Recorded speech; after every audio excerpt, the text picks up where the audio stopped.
Coucou, bandal c'est la rouge, le dans son canal dans la famille le camo ba kosa qui na tout ça pour la semaine. Pour la le kaba, tiens. Ya cuisine. Voilà, le dans son poêle. Mon poêle na son biasika. Ensuite ba o ba senga kinga gofre. Ba ki ya sino ba la gofre na c'est une qui la machine et ba ki. Surprise. J'ai une machine à sika. Pour na ça ba gofre. Une machine à biseau. Donc tout bagot France bagage pour moi la conseil la bino en haut. Voilà. Ensuite on va mettre petit awa au pan na biseau. Petit mon kawa. Attends la machine na biseau pour ba recette au bino bolinga na conseil la bino ba surprise. Ma bloc ça en haut.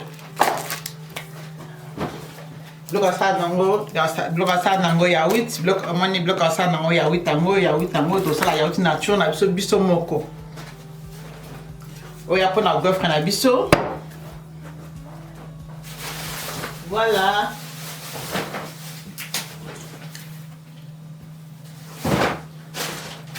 voilà atona fromage na biso pona sana recette amaki na biso.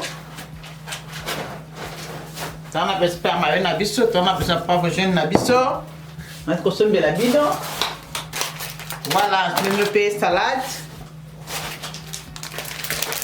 Je mets bino. Tout ça là va pour ce qu'on a semaine. Tout ça qu'on a.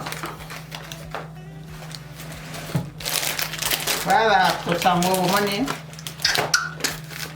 Tout ça qu'on a resté na biso maki. Voilà. Un peu de course dans la semaine. La possible merci.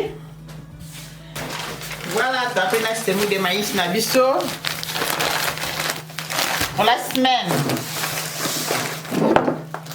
Voilà.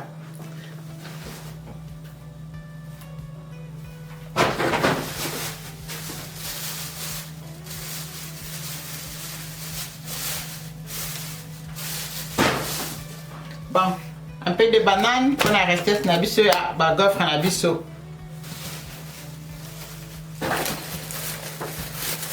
Awa tuzama.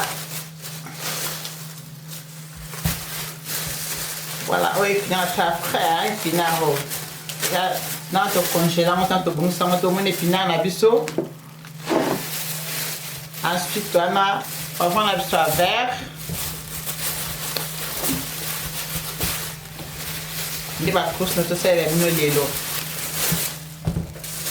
bobo santé ko aimer bobo santé ko partager vidéo na biso bobo santé ko s'abonner bobo santé ko la baninga o ba mona kite ba mona donc pour aller à course na biso suki awa merci à la prochaine vidéo bye bye.